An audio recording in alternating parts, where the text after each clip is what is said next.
Tercurah kepada junjungan agung kita Nabi besar Muhammadin sallallahu alaihi wasallam bersama para keluarga, para sahabat dan para pengikutnya yang setia hingga akhir zaman. Bapak-bapak, ibu-ibu, para alim ulama, tokoh masyarakat yang insyaallah kita semua dirahmati oleh Allah Subhanahu wa taala. Berbahagia sekali dapat hadir bersama bapak-bapak, ibu hadirin melaksanakan ibadah salat subuh berjamaah di Masjid Al-Munawwarah yang sama-sama kita cintai ini.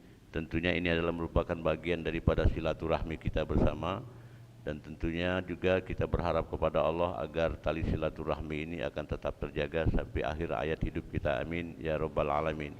Dan kami diberikan kepercayaan, terima kasih kepada Ustaz Nur yang telah memberikan kesempatan kepada kami juga kita semua pada hari ini. Dan pada hari ini juga kami akan menyampaikan, tidak ada panjang-panjang Pak. Berapa lama Ustaz Nur? 2 jam berapa? Ya secukupnya lah Pak. Lebih kurang suruh kita selesai Pak, insyaallah. Kami ingin mengawali dengan sebuah hadis Rasulullah sallallahu alaihi wasallam, hadis riwayat Ad-Dailami dari Adi bin Hatim, berkata bahwasanya Rasulullah sallallahu alaihi wasallam pernah bersabda, sittatu asya'a tuhbitul a'mala. Ada 6 perkara atau 6 sifat yang apabila 6 perkara ini dimiliki oleh manusia, maka akan cenderung tuhbitul a'mala. Sifat ini akan merusak amalan-amalan yang pernah kita kerjakan. Amalan apakah yang dirusak oleh 6 perkara ini? Kata Rasulullah SAW, amal apa saja Pak? Amalan solat kita, haji kita, zakat kita, puasa kita, karena memiliki 6 sifat ini. Lalu apa saja 6 sifat ini yang dapat merusak amal ibadah? Yang pertama adalah al-istighalu bi'uyubil khalqi. Orang yang memiliki sifat suka mencari-cari kesalahan dan kelemahan orang lain, Pak. Maka apabila kita membuka mata kita untuk melihat aib orang lain, maka besar kemungkinan kita akan menutup mata kita untuk melihat aib diri kita sendiri. Mencari-cari kesalahan dan kelemahan orang lain ini dalam istilah Islam agama kita disebut dengan tajassus. Tajassus di dalam Al-Quran surah Al-Hujurat ayat 12 Allah berfirman, a'udzubillahi minasyaitonirrajim, bismillahirrahmanirrahim, ya ayyuhalladzina amanu tanibu katsiran minadh-dhon inna ba'dadh-dhonni ism wala tajassasu wala yaghtab ba'dukum ba'dha ayuhibbu ahadukum ayyahkula lahma akhihi maitah fakarihtumu. Pada kutipan pertama ayat ini Allah Subhanahu wa taala berfirman, hai orang-orang yang beriman, jauhilah oleh kamu sekalian kebanyakan daripada prasangka, zon. Inna ba'dadh-dhonni ism, sebab sebahagian prasangka itu adalah dosa. Jadi artinya kalau berprasangka itu dikatakan ada sebagian yang berdosa, berarti ada sebagian yang lain yang tidak berdosa. Prasangka yang diperbolehkan yang tidak berdosa ini disebut dengan husnuzon. Kita sudah tahu semua Pak. Dan prasangka yang dimaksud adalah su'uzon. Prasangka yang tidak baik Pak, baik terhadap diri kita, kepada orang lain, terlebih-lebih kepada Allah Subhanahu wa taala. Karena Rasulullah sallallahu alaihi wasallam pernah bersabda, iyyakum wazzon fa innaz-zon akzabul hadis. Jauhilah oleh kamu sebagian dari prasangka, prasangka buruk maksudnya, sebab sebagian prasangka itu adalah sedusta-dusta pembicaraan Pak. Jadi kalau kita nak berprasangka boleh, asal prasangkanya prasangka yang baik-baik saja. Kalau prasangka buruk hendaklah kita tinggalkan, karena prasangka itu adalah sedusta-dusta pembicaraan kata Rasulullah sallallahu alaihi wasallam. Kemudian wala tajassasu, janganlah kalian mencari-cari kesalahan atau kelemahan orang lain. Pekerjaan yang paling mengasyikkan itu adalah ketika kita mencari kelemahan orang lain Pak. Sebab mencari kelemahan orang lain ini dapat menutupi kekurangan diri kita sendiri Pak. Nah maka dari itu kalau bisa dalam kehidupan kita sehari-hari Rasulullah SAW agar jangan sampai terkena penyakit tajassus ini, maka tetaplah kita mencari sesuatu yang dapat menghilangkan prasangka buruk kita kepada orang lain. Contohnya, apa bentuknya berprasangka baik, Pak? Sebagai contoh misalnya, kalau ada tetangga kita kebetulan beli mobil atau beli motor, ucapkan baik alhamdulillah, maka dapat pahala kita, Pak.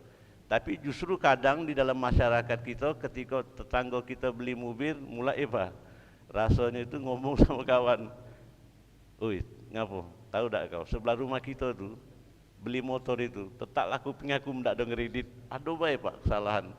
Apa baik yang baca dicari kesalahan? Ngapo kau ngomong macam itu? Kejingan motornya itu bunyinya dit. Sehingga apa yang bisa cocok bagi prasangka buruk kita disampaikan, Pak.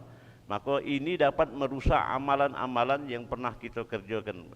Maka dari itu, yang pertama ini adalah al-istighalu bi'uyubil khalqi.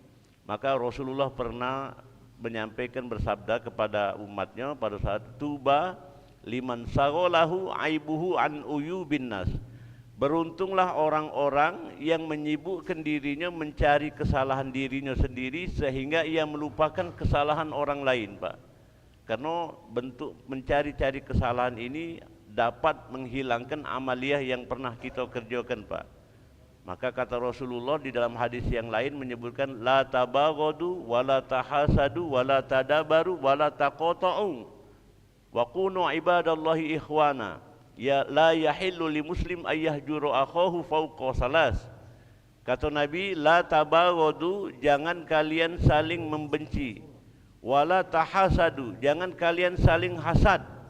Hasad itu adalah ketika orang lain diberi nikmat oleh Allah, ada perasaan sakit hati di hati kita, Pak. Rasa cemburu. Ngapa dia diberi seperti itu, kenapa aku tidak ada? Wala tadabaru, jangan kalian saling membelakangi. Maksudnya saling membelakangi di depan manis muka, bicara baik-baik, tapi di belakang menyakiti, Pak. Berbicara sama orang lain tentang keburukan kita, Pak. La yahillu li muslim ayyahjuru akhahu fawqa salas. Kata Nabi, tidak dibenarkan atau diharamkan bagi seorang mukmin itu tidak bertegur sapa dengan mukmin yang lain itu lebih dari 3 hari, Pak.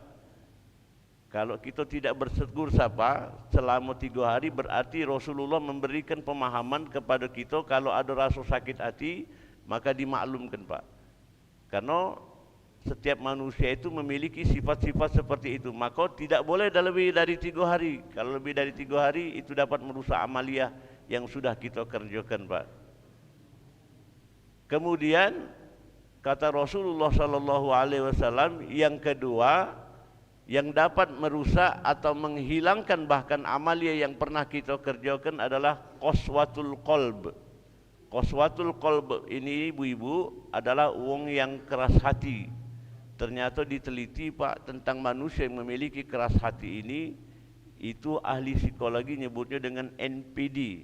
Apa itu NPD? Narcissistic Personality Disorder. Orang yang memiliki penyakit narsistik, Pak. Dia kalau bersalah, menuduh orang lain melakukan kesalahan, namun ketika dituduh oleh orang lain terhadap dirinya kesalahan, dia mulai playing victim. Playing victim itu maling teriak maling, Pak. Kalau seandainya dia nak maling duit masjid, misalnya celengan, kemudian ketahuan orang lain, dia yang teriak, Pak, kau maling nah. Padahal pekerjaan dia itu diketahui oleh orang lain, maka dia tidak mau dituduh, maka dia menuduh orang lain, Pak. Itu playing victim namanya. Itu banyak di masyarakat kita. Ternyata penyakit ini di zaman modern saat ini sudah banyak terjadi, Pak. Nah, maka dari itu orang yang memiliki sifat keras hati ini sangat berbahaya sekali, Pak. Apalagi orang yang sudah memiliki kebiasaan buruk, Pak. Jadi ada cerita ibu-ibu, seorang ibu yang keras nian, Pak. Kalau lakinya nasihati supaya jangan sering keluar rumah. Tapi kebiasaan ibu-ibu ini hampir setiap hari, Pak, di keluar rumah. Sehingga saat bekerja lakinya pikir, "Aida ni anu malah istri aku Ternyata kalau setiap ditelepon oleh lakinya, "Kemana dek kau dek?" "Lagi di pasar." "Aduh be gawinya, Pak." Kalau keluar rumah tu, entah ke rumah wong tuanya, ke rumah sahabatnya, sampai suatu saat suami bingung, Pak, ketika mendapat tugas dari kantor, kamu mendapat tugas keluar selama 10 hari. mulai lagi, ya Allah, aku lama di rumah baik, bini aku keluar setiap hari. Macam mana kalau aku ditugaskan di luar? Sudahlah, aku sampaikan. Disampaikan kepada si istri, dek, kakak nak tugas 10 hari di luar.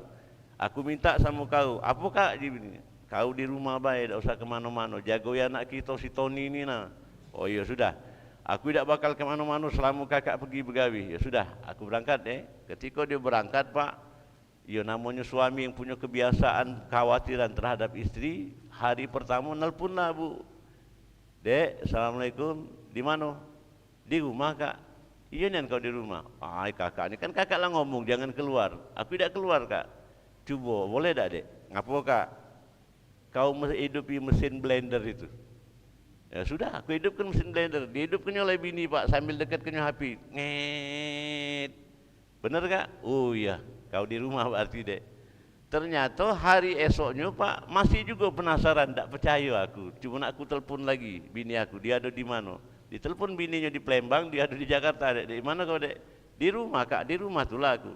Coba hidupi mesin blender lagi.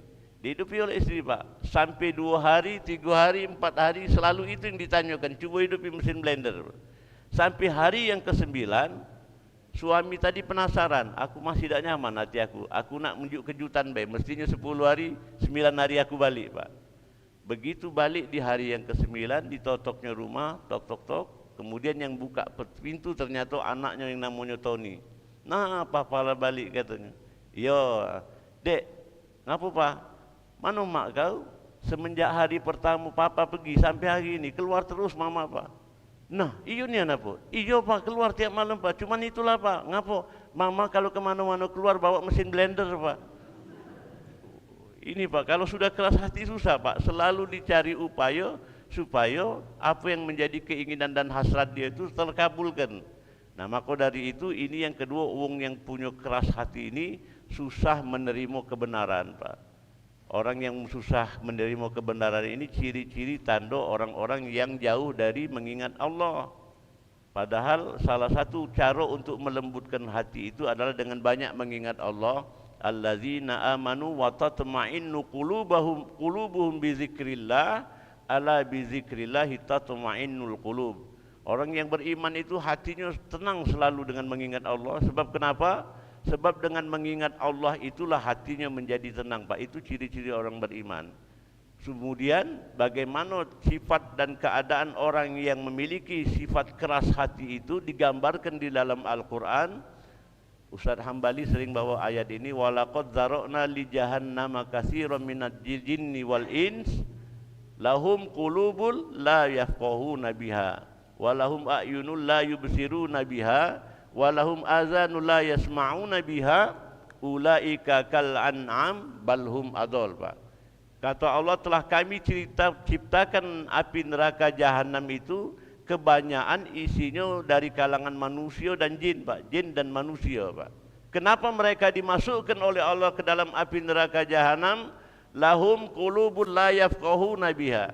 Mereka diberikan oleh Allah hati, namun hati yang telah Allah berikan kepada mereka itu tidak mereka gunakan untuk memahami kebesaran-kebesaran Allah. Walahum a'yunul la yubsiruna biha. Mereka diberikan oleh Allah telinga, namun telinga yang telah Allah berikan tidak mereka gunakan untuk mendengar ayat-ayat Allah. Walahum azanul la yasma'una biha. Kalau tali mata Allah berikan tidak mereka gunakan untuk melihat. Kemudian Allah berikan telinga yang Allah berikan tidak mereka gunakan untuk mendengar kebesaran Allah Subhanahu wa taala. Maka kata Allah, ulaika kal an'am. Mereka itu laksana binatang ternak, balhum adol, bahkan lebih keji daripada itu pak. Ini orang yang tidak menggunakan hati yang telah Allah berikan kepada mereka pak. Maka amalan ini hendaklah kita jauhkan dari diri kita agar kita semua amal ibadah yang kita lakukan yang susah-susah pak, haji susah, puasa susah, sholat susah, namun ternyata di hadapan Allah sirna amalan tersebut pak.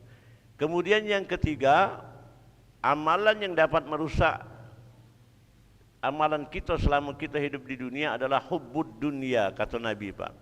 Apa itu hubbud dunia? terlalu cinta kepada dunia. Kalau kita cinta kepada dunia itu wajar Pak, namanya kita hidup. Namun kalau sudah terlalu cinta kepada dunia, maka ini perkara yang tidak wajar Pak. Apa itu cinta dunia? Cinta dunia itu para ulama menggambarkan dunia itu laksana bayang-bayang dalam diri kita Pak.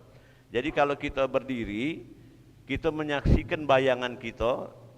Nah, bayangan yang kita saksikan saat terang itu adalah gambarannya dunia Bu. Sementara di belakang kita adalah akhirat. Maka ketika kita melihat bayang-bayang kita, sejauh apa dan sekuat apa kita mengejar bayangan, maka sejauh dan sekuat apa juga bayangan itu akan menjauh dari kita Pak. Semakin kita kejar bayangan kita, semakin itu juga bayangan kita lari dari kita Pak. Namun ketika kita membalikkan badan menuju akhirat, kemanapun kita pergi menuju akhirat, kemana juga bayangan itu akan mengikuti kita Pak.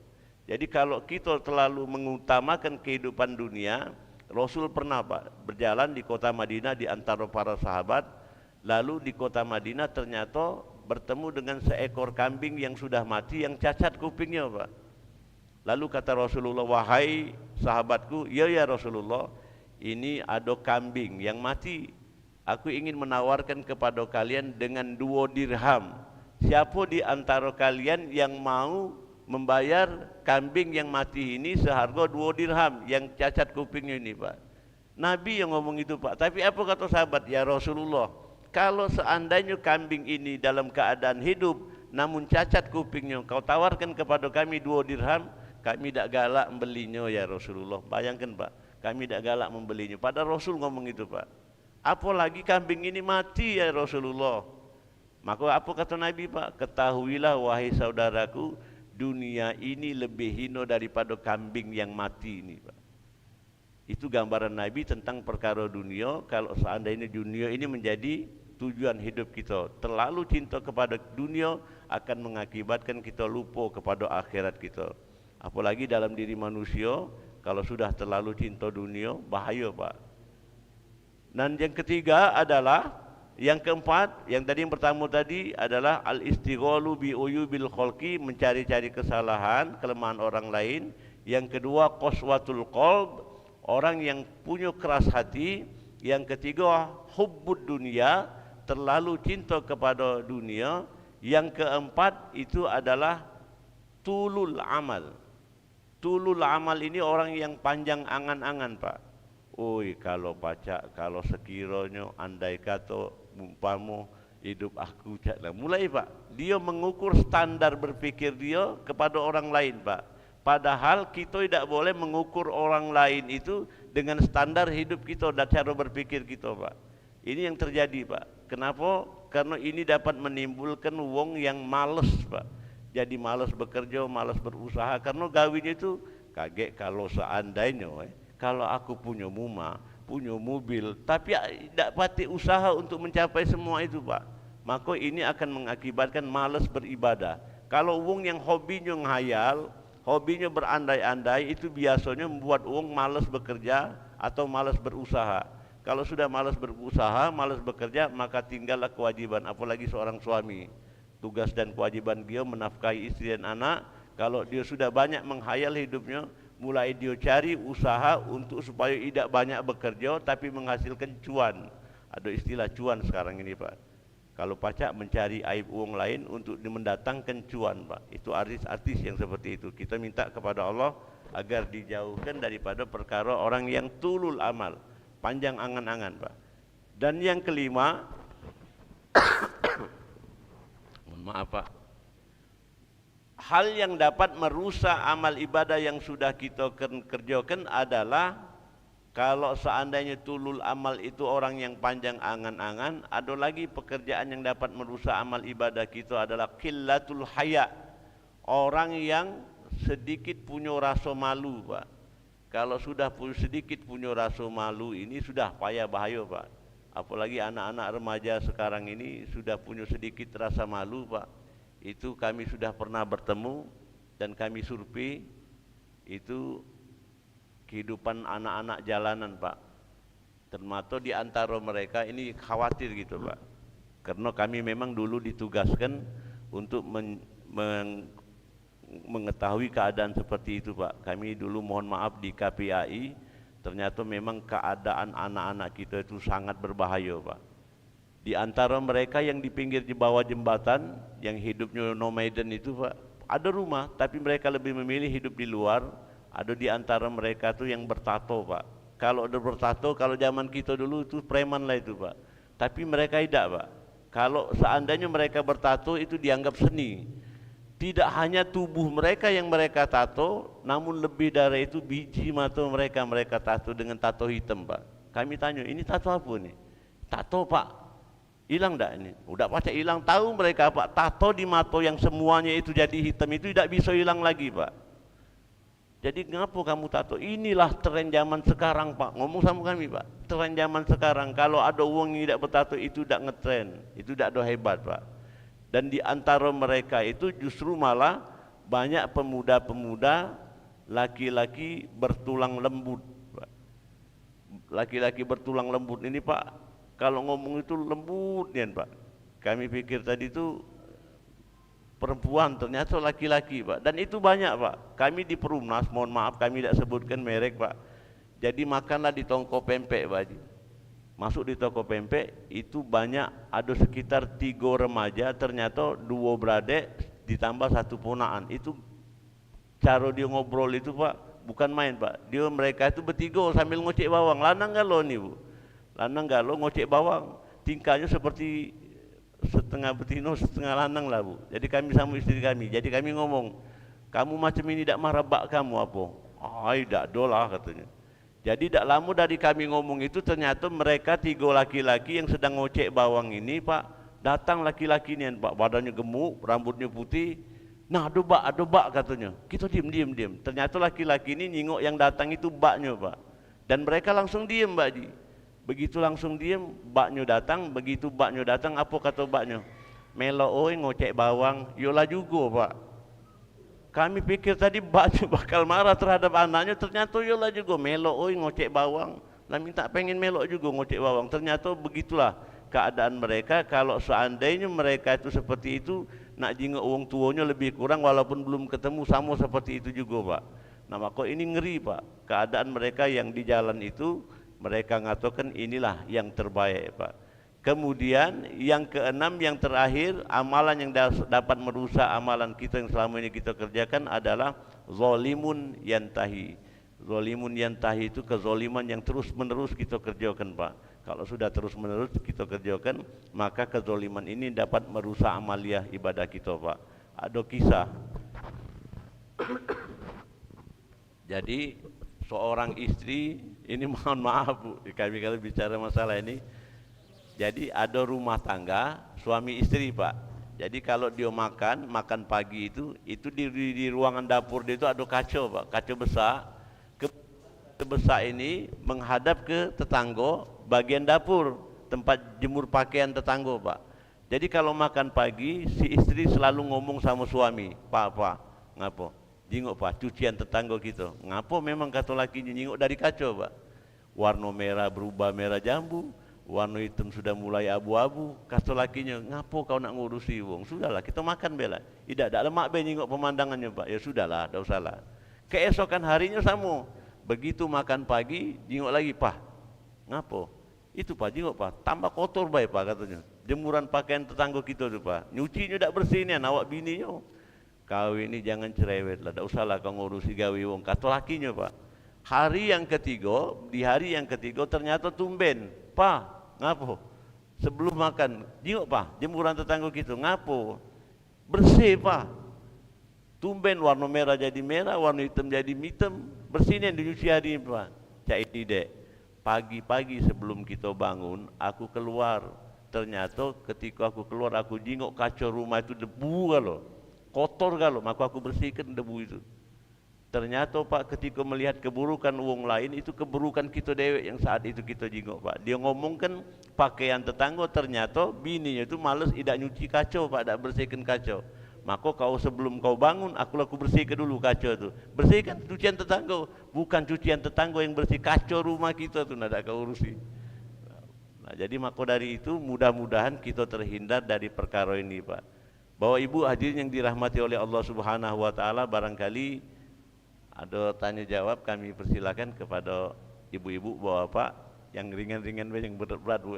Kami persilakan kalau ada yang ingin bertanya atau berkeluh kesah, terutama ibu-ibu. Mohon maaf Bu, kami tujukan kepada ibu-ibu, bukan bermaksud bahwasanya yang buat kesalahan itu bukan ibu-ibu, bapak-bapak juga banyak Bu.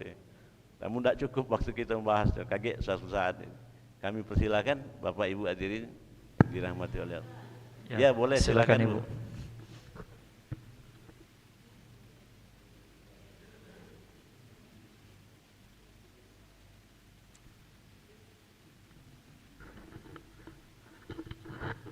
Bismillahirrahmanirrahim. Terima kasih. Assalamualaikum warahmatullahi wabarakatuh. Waalaikumsalam warahmatullahi wabarakatuh. Judul Ustadz yang bicarakan hari ini sebenarnya itu sudah menjadi alami bagi ya khususnya para ibu-ibu. Menurut saya ya, bukankan orang lain, kita sendiri kadang-kadang ya ada terpetik ya rasanya di hati ini, suuzon ya, sangka-sangka dan lain-lainnya ya, tapi setelah kita sadar ya kita mengucap banyak-banyak istighfar. Nah, rasanya kalau bagi saya ya tidak menutup kemungkinan ibu-ibu ini memang sudah alamnya seperti itu. Misalnya duduk di warung atau kalau di dusun itu di pance-pance ya. Tapi kalau saya itu semuanya saya tidak memakai. Terus terang. Sudah tahu memang ibu-ibu seperti itu halnya ya. Nah, yang di antara 6 tadi sudah yang sangat saya pahami, yang paling ujung terakhir itu menzolimi. Nah, yang dimaksud menzolimi itu ya ada katanya menzolimi diri sendiri dan menzolimi orang lain. Yang mana kira-kira menzolimi diri sendiri dan menzolimi orang lain, itu yang perlu kami tanyakan. Di antara 5 hal-hal yang Ustadz jelaskan tadi. Terima kasih. Wassalamualaikum warahmatullahi wabarakatuh. Waalaikumsalam warahmatullahi wabarakatuh. Lanjut Tan, lanjut. Apa dijawab dulu? Ya, silakan. Terima kasih. Assalamualaikum warahmatullahi wabarakatuh. Waalaikumsalam. Saya ingin bertanya, menarik sekali judul tausiah kita pagi ini. Yang kedua, yang kira-kira suka mencari kelemahan orang lain, keras hati, cinta dunia, tulul amal, panjang amal. Saya ingin bertanya, apa bedanya firasat dengan suuzon? Karena kadang-kadang ibu-ibu nih, firasat dia itu tidak balik, cah ini. Ternyata memang benar itu. Itu apakah termasuk suuzon? Tapi firasatnya memang benar, kejadian memang begitu. Tolong dijelaskan Ustaz. Terima kasih. Apakah termasuk dosa juga? Padahal memang benar itu, kenyataannya seperti itu. Terima kasih. Assalamualaikum warahmatullahi wabarakatuh. Waalaikumsalam warahmatullahi. Jawab dulu yang 2 Bu, agak lupa Bu. Ya, baiklah, terima kasih ibu-ibu sekalian. Bapak juga. Jadi yang pertama tadi, apakah kezoliman yang dimaksud dengan zolim terhadap diri sendiri dan zolim terhadap orang lain? Sebenarnya Bapak Ibu, kita terkadang seringkali merasakan bahwasanya Allah telah memberikan sesuatu yang membuat kita ngerasa terzolimi. Namun di dalam Al-Quran surah An-Nahl, Allah itu menegaskan wa ma zolamahumullahu walakin kanu anfusahum yazlimun. Sesungguhnya Allah itu tidaklah menzolimi hambanya, akan tetapi hambanya itu sendirilah yang menzolimi diri sendiri Pak. Jadi kezoliman yang kita rasakan itu akibat daripada kezoliman yang telah kita lakukan kepada orang lain, apapun bentuknya, termasuk menyakiti hati orang lain. Jadi kezoliman yang kita rasakan itu akibat dari kezoliman yang kita lakukan kepada orang lain. Kata Rasulullah dalam sebuah hadis, ma yusibul muslima min nasobin wala wasobin wala ghammin wala hazanin wala aza wala ghammin hatta syaukati yusyakuha. Tidaklah kami berikan kecelakaan bagi seorang mukmin itu dalam bentuk musibah seperti itu, tidak juga kami berikan kepada mereka kemelaratan, tidak juga kami berikan kepada mereka kegundahan, tidak kami berikan mereka rasa pedih, tidak kami berikan mereka rasa sakit, bahkan tidak kami berikan kepada mereka keduka citaan hatta syaukati yushakuha, sampai terasa kedukaan, rasa sakit yang diterasakan itu laksana tersusuk duri, illa kecuali semua itu kata Rasulullah kaffarallahu biha min khotoya, sebagai kafarah terhadap dosa-dosa yang pernah dilakukan di masa lalu. Jadi cara Allah terkadang menghapus dosa kita yang belum kita sempat untuk bertaubat dengan cara kafarah. Kafarah itu apa, Bu? Kalau kita dapat penderitaan dalam bentuk kemelaratan, kesusahan, rasa sakit. Jadi kalau seandainya Allah lebihkan usia kita sehingga kita dari duduk nak tegak, ya Allah pinggang alang kesakitnya, itu gak ada yang kita rasakan, Pak. Setiap rasa sakit yang kita rasakan itu adalah kafarah, tebusan atas dosa-dosa kita. Maka bagi wong yang beriman, dia akan berterima kasih. Terima kasih ya Allah. Kenapa dia berterima kasih? Karena kafarah itu sudah ditebus di dunia. Atau pilihannya tidak terjadi di dunia, nanti di akhirat dibalas. Kita pilih yang mana, Bu?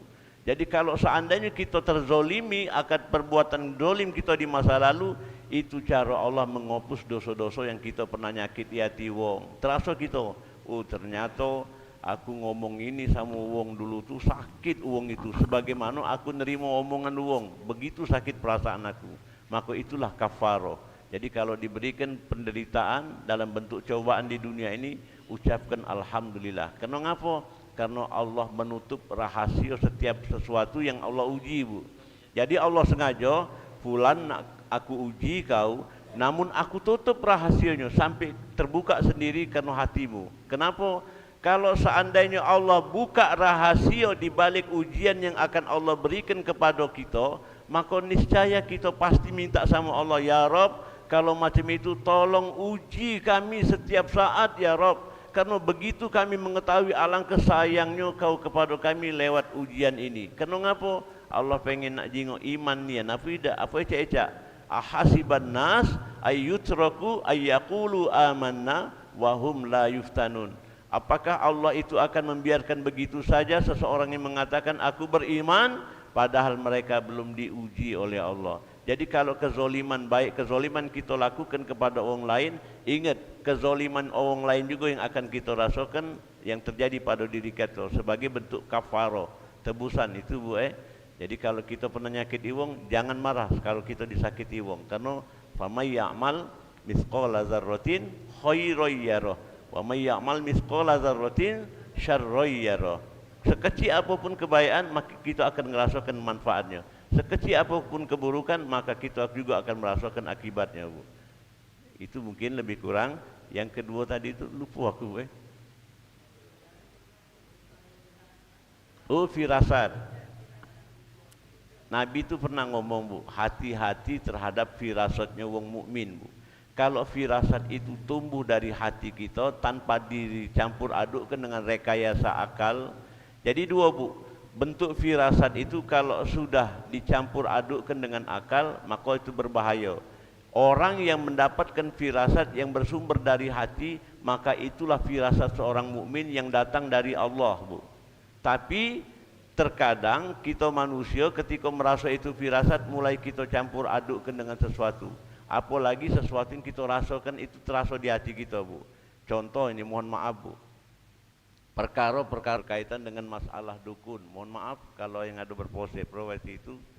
Siti Aisyah dalam sebuah hadis pernah, Pak, diriwayatkan, innal kuhana kanu yuhaddisuna nabi syai' fanajiduhu haq tilkal kalimatul haq yakhtafuhal jinniyu fayukzifuha fi uzuni waliyih wa yuridu fiha mi'ata kasbah. Aisyah pernah ngomong kepada Rasulullah sallallahu alaihi wasallam, innal kuhan, ya Rasulullah, ada dukun. Dukun itu ngomong sama aku ya Rasulullah, dan aku rasa apa yang disampaikan oleh dukun itu benar ya Rasulullah. Apa kata Nabi, Pak? Innal kuhana kanu yuhaddisuna nabi syai' innal kalimatul haq yakhtafuhal jinniyu fayukzifuha fi uzuni waliyyi wa yuridu fiha mi'atas kasbah. Kalimat yang benar yang disampaikan oleh dukun itu sebelum nyampe ke telinga para dukun, itu langsung disambar cepat oleh jin, Pak. Jadi jin ngembek kalimat itu, kemudian dirangkainya oleh jin dengan memasukkan kalimat itu dengan 100 kedustaan, Pak. Lalu setelah kalimat itu dicampur adukkan dengan kedustaan, barulah ditempelkannya dilemparkan ke telinga walinya. Ke telinga wali itu maksudnya jin-jin itu Pak. Maka terkadang kita Pak, kelemahan bagi ibu-ibu adalah dari sisi nurani Ibu. Karena memang macam itulah keadaannya. Wanita itu kata Imam Hasan Al-Basri memiliki 9 perasaan dan memiliki 1 akal. Maka untuk mengalahkan wanita itu dengan rasa Pak, dengan perasaan. Beda dengan laki-laki. Maka wanita itu mohon maaf Bu, kalau seandainya kita bicara masalah bukti tadi Pak, bicara tentang masalah laki-laki, mungkin pandangannya ada yang laki-laki kanji segala macam lah Bu. Kami pengen bertanya Bu, kalau seandainya ibu-ibu dihadapkan dengan perkara, yang pertama adalah yang mana ibu pilih kalau dihadapkan dengan antara madu dengan racun? Pilih mana Bu? Apa Bu? Ya, itulah Pak.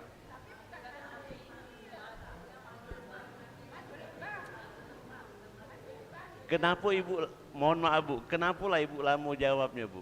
Ada pertanyaan pilih madu atau racun. Kami pernah nyampaikan ini di satu forum Pak. Ibu-ibu pilih madu apa pilih racun? Pilih racun. Jawabnya Pak. Nah, iya. Jadi macam ini Bu. Mohon maaf Ibu-ibu.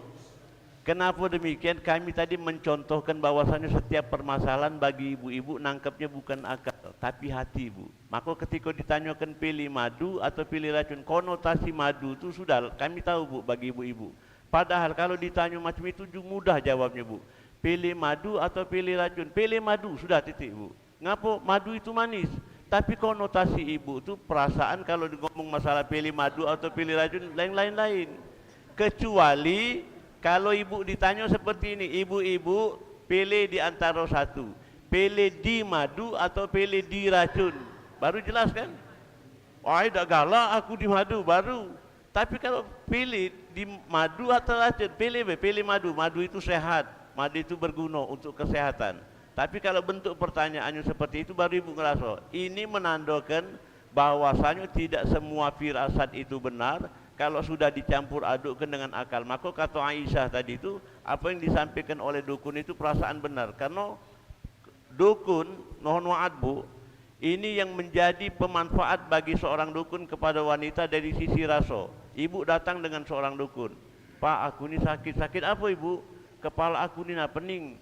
Oh Ibu, coba kita jingkut dulu. Ibu ini diguno-guno wong. Kalau dalam keadaan seperti ini ibu biarkan, maka dalam waktu 2 bulan ke depan ibu pasti mati.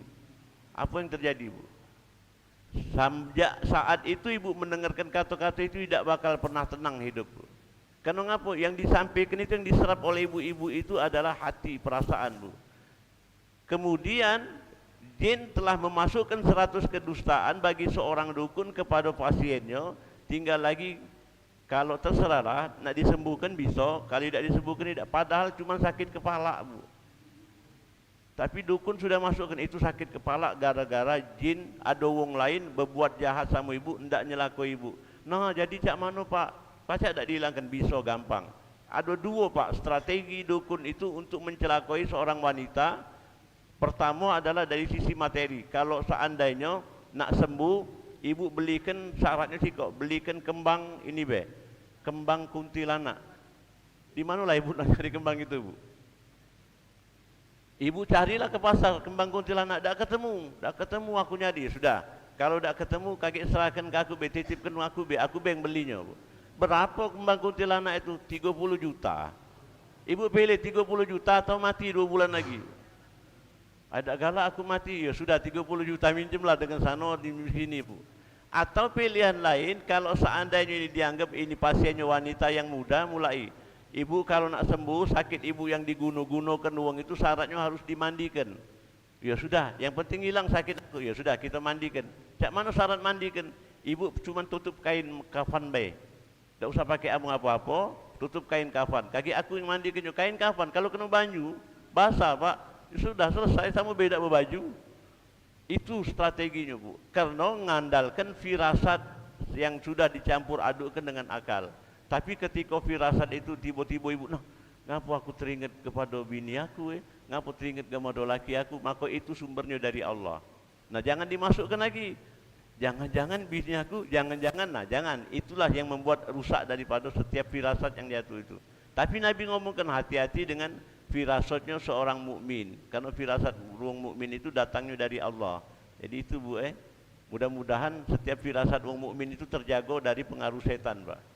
Nah, tergantung dengan kepribadian sehari-hari, bagaimana dia bersikap berkawannya, karena itu menjadi bagian daripada ini. Contoh lain Bu, kalau sudah firasat yang salah, jadi ada laki ini galak belanja ke pasar, ada duit lebih, sehingga duit lebihnya itu bingung, beli ke apa lah ini, ada duit lebih ini 30.000 nih, ya sudahlah, ide laki, aku nak beli ke celana dalam untuk Pak, celana dalam untuk bini aku bela, sayang duit ini kalau dibelanjakan lah, celana dalam, dibelikan oleh laki, sudah dibelikan, dimasukkan dalam lemari celana dalam itu Pak, lemari pakaian.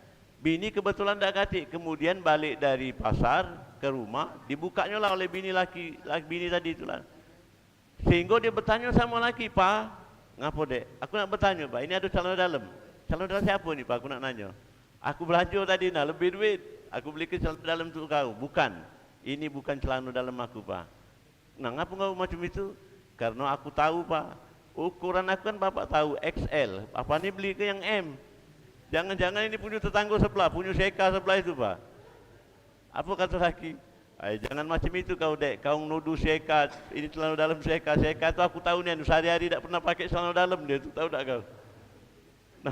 Nah, jadi firasat seperti ini jangan dikembangkan, baik kita maupun laki-laki ataupun perempuan. Itu maksud kami Bu. Kalau ada yang lain, silakan Bapak-bapak. Oh, iya Pak Haji.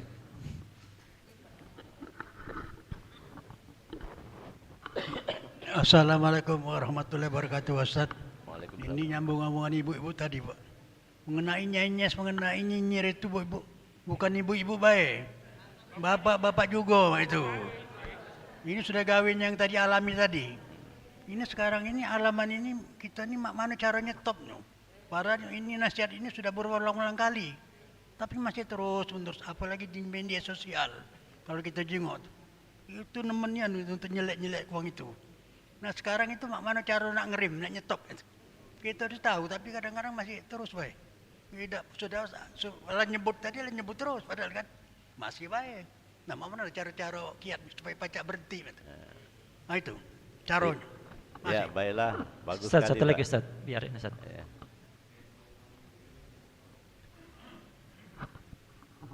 Assalamualaikum warahmatullahi wabarakatuh. Waalaikumsalam warahmatullahi. Izin bertanya Pak Ustadz, singkat baik Pak Ustadz. Apa yang harus kita lakukan dengan pemimpin yang zolim? Itu baik Pak Ustadz. Ya, kami jawab yang pertama dulu, bagus pertanyaannya Pak. Yang pertama, bagaimana nyetop yang nyinyir Bu? Ini Pak, berdasarkan penelitian Dr. Aisyah, kami sarankan untuk itu Pak. Ternyata akibat korpus kolosum, ketebalan otak tengah wanita itu 25% lebih tebal daripada otak laki-laki. Karena ketebalan ini sehingga membuat wanita itu hampir setiap hari Pak menghabiskan lebih kurang, yang standar itu 20.000 kalimat Pak Haji. Sementara laki-laki itu hanya 7.000 kalimat, bayangkan Pak. Jadi kalau seandainya ini digunakan maka wajar. Jadi kalau mohon maaf, kalau ada wanita Pak, ada wanita yang sehari-hari kalau kita balik begawi Pak, begitu balik bekerja disambut oleh bini, belum capek, belum hilang capek kita, tapi kata bini, Pak, tahu tak Pak kau Pak, sebelah rumah kita tadi tu Pak, dia ngomong macam ini Pak, oi Pak, banyak cerita Pak, kita belum sempat istirahat. Sementara kita 7.000, kita dari rumah ke kantor itu habis lebih kurang 6.500 kalimat Bu, berarti tinggal 500 lagi Pak. Jadi kalau kita mendapati istri kita yang seperti itu, maka itulah kodratnya, tak pacak dihilangkan Pak. Kita bersyukur kalau ada istri kita yang terlalu banyak ngomong, berarti istri kita itu adalah wanita banget Pak Haji. Asli. Sekarang masalahnya ketika kita balik Pak, kita balik dari kantor, Assalamualaikum, bini kita diem Ini kopi, minum, selesai Pak. Kita bingung Pak. Begitu juga ibu-ibu, kalau seandainya ibu kan ngerasa, laki aku tuh tak cocok nian, kita ladas-ladas seperti itu, dia jawab, yo, tidak. Benar tak bu? Kalau seandainya kita mengetahui laki-laki kita, suami kita itu punya sedikit kalimat, dia sudah pakai banyak di luar, kalimatnya apalagi kami Pak, lah banyak di rumah, banyak diem Pak, karena sudah banyak ngomong ini Pak. Ketika laki kita balik, Pak, dari mana Pak? Iya, ini, tidak. Ini Pak, tidak.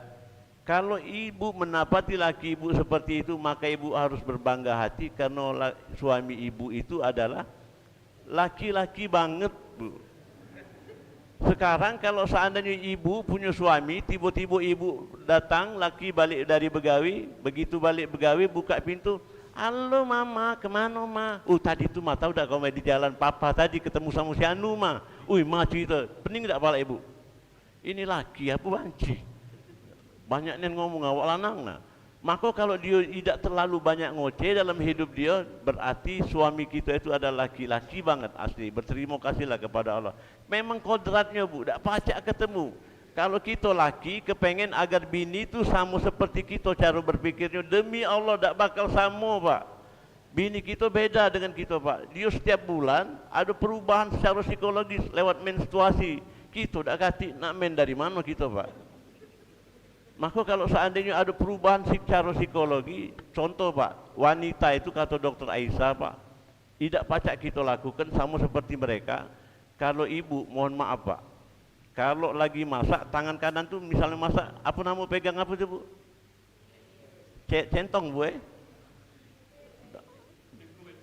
Singkuit Bu, Pak. Coba kita praktekkan Pak, sebagaimana wanita galak praktekkan. Tangan kanan dia masak nasi, pakai tangan kanan megang singkuit.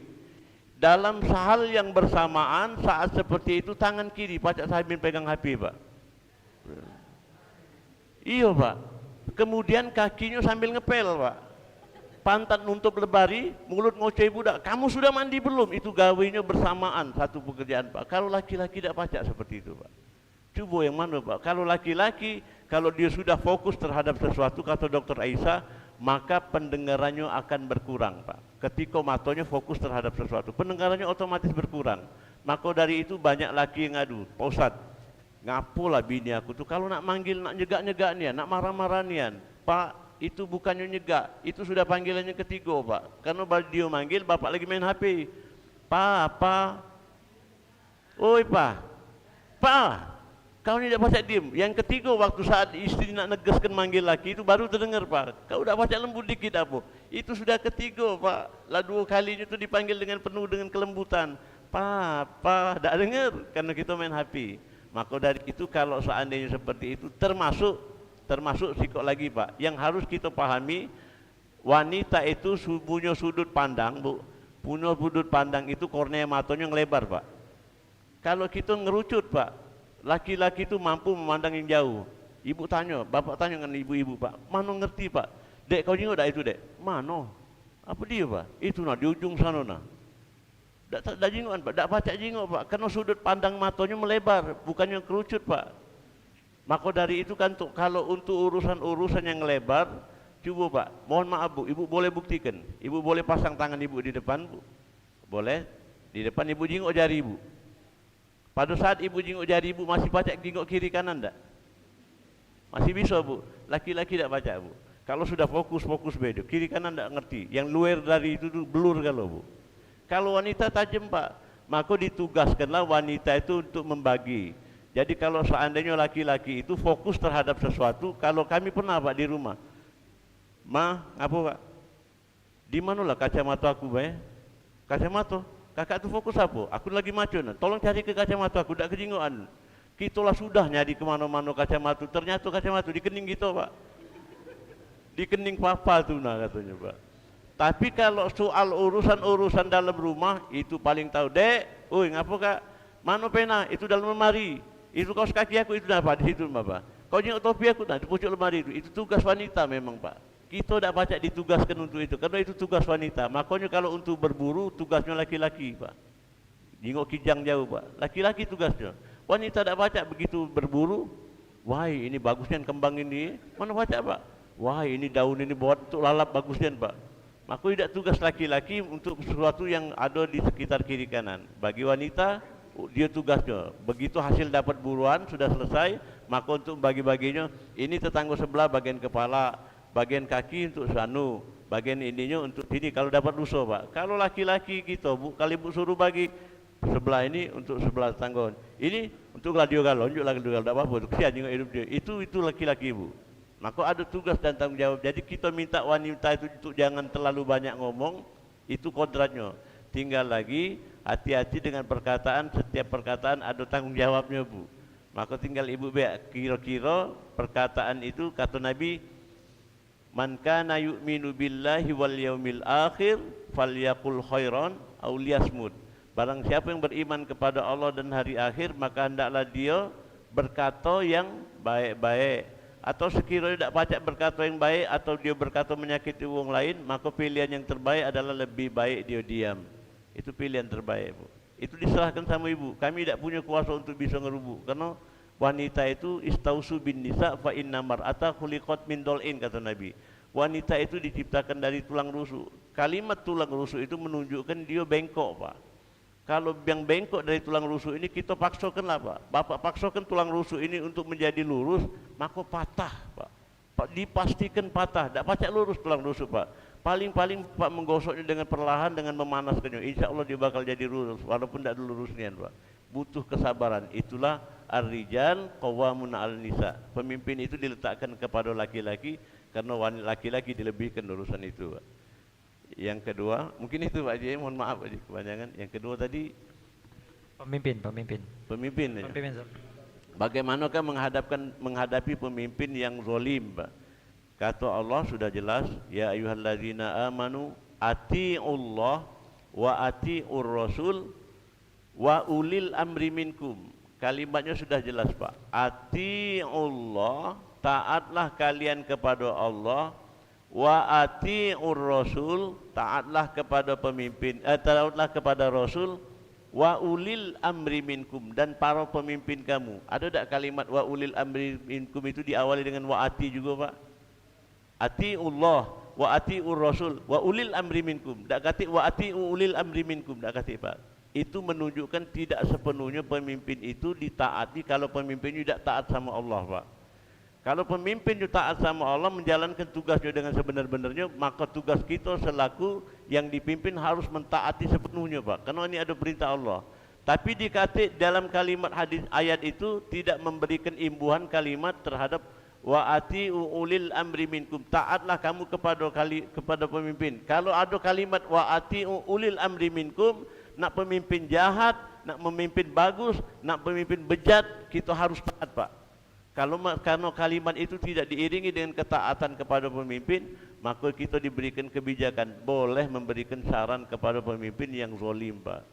Rasulullah pernah juga mengingatkan kepada pemimpin agar walaupun di saat keputusan membuat suatu masjid itu ternyata ada salah satu rumah wong Yahudi yang tergusur, maka wong Yahudi ngadu kepada Rasulullah, ya Rasulullah, aku ni di tempat aku tu khalifah sedang membangun sebuah masjid dan itu ada tanah aku yang tergusur, aku merasa terzolimi, aku dah galak ya Rasulullah. Kata Rasulullah, tidak ada banyak ngomong, Pak, mbek ke tulang itu dibelah di gerasinya ada Nabi, Pak, tulang yang panjang itu pakai pedang Nabi, kau berikan kepada pemimpin Umar bin Abdul Aziz. Begitu diserahkan kepada pemimpin khalifah oleh wong Yahudi tadi, ini pesan dari Nabi, dijenguk pemimpin, tak jadi membangun menggusur rumah wong Yahudi itu, Pak, karena ini tegak lurus artinya. Artinya pemimpin itu harus berdasarkan sesuai dengan apa yang disyariatkan. Tapi bukan berarti minta kepada pemimpin jadi pemimpin yang menegakkan syariat ajaran agama Islam. Selama tidak menzolimi kita, menganiaya kita, maka kita boleh berupaya untuk memberikan hal yang terbaik kepada pemimpin kita, Pak. Jangan dilawan, Pak, jangan diadakan semacam kudeta segala macam, tidak perlu itu, Pak. Kita cukup memberikan nasihat lewat badan-badan atau organisasi tertentu yang mengaspir perkataan kita lewat anggota DPR dan lain sebagainya. Itu boleh, Pak. Makanya diadakan seperti itu. Kalau tindakan langsung tidak dibenarkan, Pak.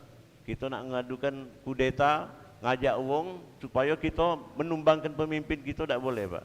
Karena sudah diatur oleh pemerintah, kalaupun ada kita ke DPR, baik. Yuk tahu, Pak, adukan ini dengan bukti dan fakta-faktanya. Pemimpin kita tidak benar. Mungkin itu aja. Iya. Ada lagi, Pak? Silakan. Oh iya, alhamdulillah. Semangat. Assalamualaikum Pak. Waalaikumsalam. Pak, kalau kita waspada itu kadang-kadang masuk ke sujon atau tidak Pak? Jadi seandainya begini ceritanya, misalnya saya baru kenal di dalam satu perjalanan, otomatis saya nggak akan percaya. Misalnya dia menawarkan air minum, pasti saya ada pikiran di saya, ini kemungkinan begini, yang jelek kan pasti. Ini masuk sujon atau bukan Pak sifat saya? Terima kasih Pak. Ya. Bagus Pak, memang karena itu lingkungan kita terkadang dihadapkan dengan perkara itu. Bagi misalnya seperti itu Pak. Lalu tindakan apa yang harus kita lakukan? Yang pertama, kita yakin itu kita datang ke rumah seseorang itu ke tempat siapa dulu. Apakah ini adalah bagian daripada seseorang yang pantas untuk dicurigai? Waspada boleh Pak. Karena Nabi meletakkan nilai waspada itu kepada kita karena diberatkan kepada otak. Tapi kalau menurut hati, maka ini berat Pak. Kalau kita datang Pak, kalau penuh dengan keyakinan bahwasanya Allah akan melindungi, tidak ada yang memudaratkan kita sedikit pun Pak. Bismillahirrahmanirrahim, la yadurru ma'asmihi syai'un fil ardi wala fis sama' wa huwal alimul hakim. Jadi kalau kita datang ada rasa curiga, ini pecahnya uang ini menunjukkan sikap tak bagus, kita jengok dulu, harus berdasarkan pembuktian. Kalau dia datang dengan penuh amarah, dengan bawa senjata, maka menyelamatkan diri, menjauh dari itu Pak. Karena Nabi itu juga seperti ini Bu, ada orang yang bersedekah, ada orang yang meminta-minta Pak, minta-minta.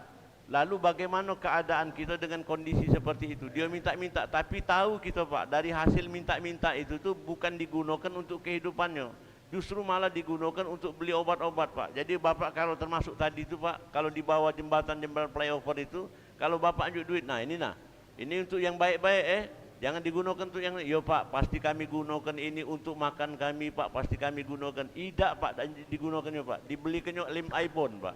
Lim iPhone itu untuk konsumsi mereka itu Pak. Kami pernah datangi waktu kami begawi di satu tempat, ada mebel Pak. Mebel itu kalau kami kerja itu pakai lim iPhone yang besar itu Pak.